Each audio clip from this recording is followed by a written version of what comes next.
Será que o pessoal que visita o seu site consegue encontrar a informação que ele queria?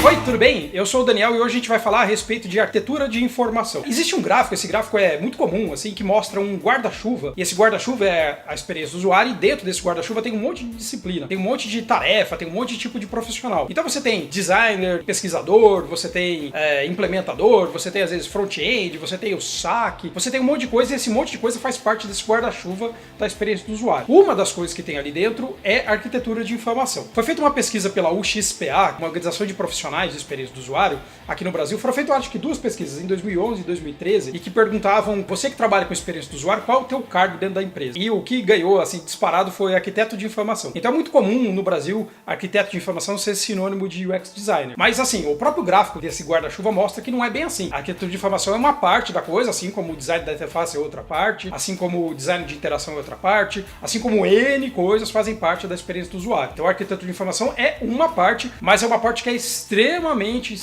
valiosa, porque ela cuida de mapear como vai ficar a informação organizada dentro de um site. Como o próprio dono do nome diz, a experiência do usuário é o sistema. A experiência do usuário não é só a interface, não é só a arquitetura de informação, é o todo, ela é holística, né? Ela é o guarda-chuva que tem um monte de coisa ali dentro acontecendo. Vamos voltar um pouco a falar sobre aquele gráfico que eu mostrei que tem os elementos da experiência do usuário, que é o gráfico do Gantt. Então tá vendo, ele tem 5 planos.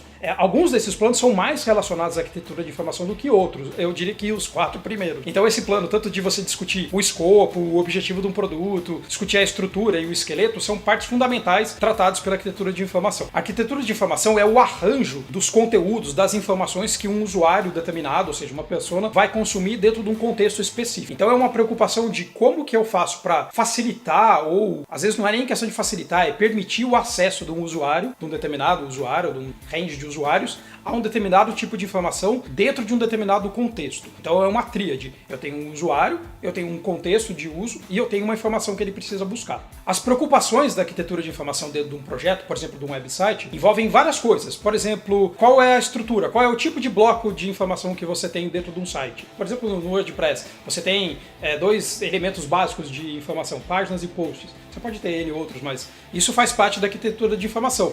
Então eu vou dividir o meu site em páginas. Legal.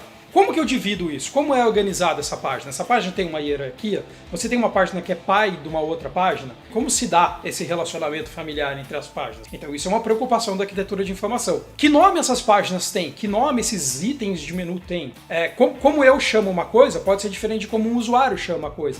Então isso também faz parte, a nomenclatura faz parte da arquitetura de informação. Como alguém encontra isso? Como que eu navego de uma coisa para outra? Eu tenho que usar uma busca, eu vou usar um menu, eu vou usar 2 menus, eu vou usar 3 menus. Cada tipo de usuário tem um menu, por exemplo. Usuários logados têm um menu e usuários não logados têm outro menu. Isso também faz parte da camada de arquitetura de informação. Ou seja, tem muita coisa envolvida na arquitetura de informação. O resumo da ópera, então, é que o papel da arquitetura de informação é facilitar ou permitir que um usuário consiga chegar numa informação dentro de um sistema, dentro de um site. Eu sei que falando assim parece que é fácil, né? Parece que é tudo óbvio, né? Então se o cara quer saber sobre a minha empresa, eu vou botar no botão escrito sobre. Mas é mais ou menos, porque cada tipo de organização chama as coisas de um nome. Cada tipo de usuário chama as coisas de um jeito. Então pode ser que um usuário X chame, por exemplo, sobre.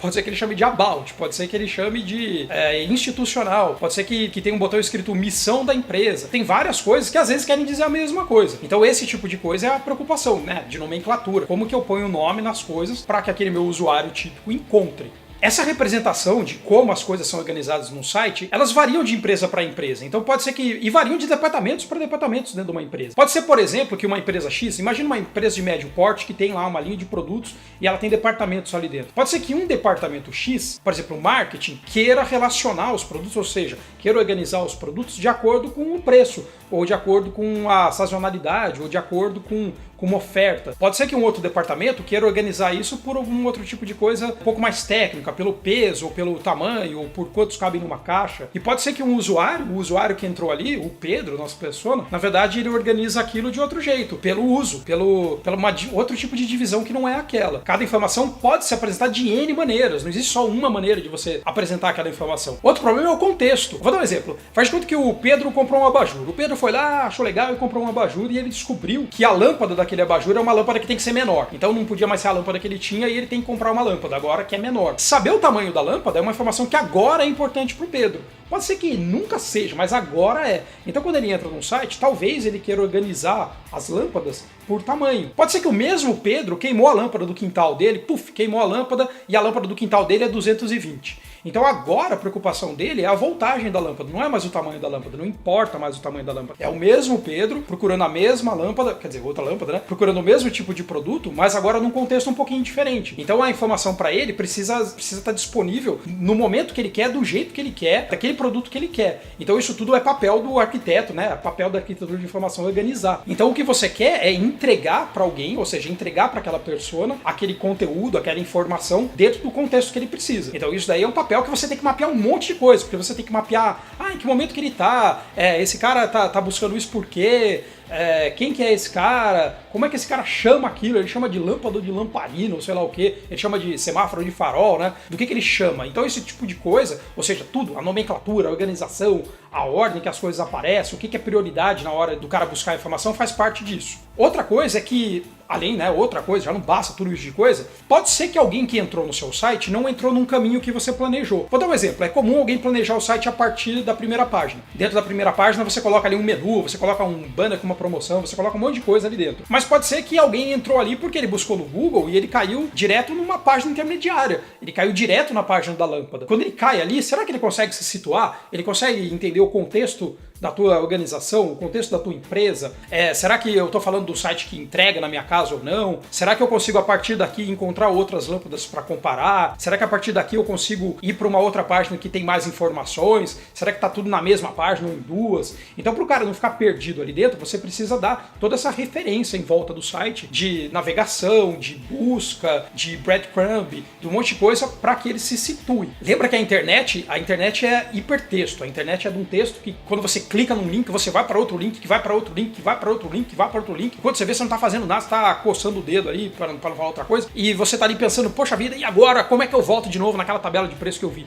Então tudo isso daí faz parte, né? Eu tenho que dar subsídio para que o usuário, mesmo que ele cometa um erro, sem querer eu fui lá e putz, cliquei num link errado, como é que eu volto? Um monte de coisa. Então a gente fala que o botão mais usado no browser é o botão de voltar, né? Então você está sempre voltando. Você sempre entrou e voltou, você sempre foi e voltou, sempre foi e voltou. Então você criar esse ambiente onde a pessoa possa fazer isso de maneira razoável, satisfatória, é papel do arquiteto de informação, é papel da arquitetura de informação. Hoje mesmo eu tive uma reunião a respeito de um projeto do cliente que vende roupa de esporte. Então calça de esporte, camiseta de esporte, esse tipo de coisa. E a gente estava se perguntando se o cliente precisava naquele site que o produto dele tivesse uma página específica para cada um. Aliás, ele vende B2B, ele vende através de representante. Então ele não vai vender direto pela internet. Mas a gente tinha que saber se existe uma página para aquele produto ou se na verdade existe uma página para uma categoria de produto que tem N produtos dentro. Isso gera duas hipóteses de arquitetura. Então gera fazer um site que tem um menu onde dentro tem um link para cada produto ou um menu que tem, por exemplo, um link para a categoria e dentro tem um monte de link para um monte de produto. Cada um tem o seu lado bom e tem o seu lado ruim. Se alguém vai fazer um site que tem uma página para cada produto, ela é boa, por exemplo, para o Google, ela é boa para você fazer uma linkagem a partir do Instagram. Então o cara clica ali numa foto e vai direto para o produto. Mas talvez não seja útil para o representante que compra um monte de tipo de produto. Para ele, talvez seja melhor organizar numa página que mostre tudo. São duas formas de você apresentar a informação e que tem lados bons e lados ruins. Então tem um monte de preocupação a respeito disso. Aliás, assim, discutir a respeito de arquitetura de informação é uma discussão enorme, tem N camadas, tem livros inteiros sobre isso, tem cursos inteiros sobre isso, deve ter pós-graduação inteira sobre isso, tem blog só sobre o assunto. Então isso é uma introdução para a gente entender o que é arquitetura de informação. Outra coisa existe um tipo de entregável que é o entregável típico da arquitetura de informação. Esse entregável se chama wireframe, que é um tipo de mapa, é um esqueleto de um site. Esse tal de wireframe vai ser o assunto do próximo vídeo. Então assiste para saber o que por que alguém usa isso, por que ele é tão feio, tadinho do wireframe. Então assiste, dá um like aí no vídeo, se inscreve no canal, que vai ser o próximo assunto. E, de novo, compartilha com o pessoal que tem interesse nesse assunto e comenta aí se você tiver dúvida, tiver alguma sugestão pra gente conversar, fala aí, beleza? Então, tchau e obrigado!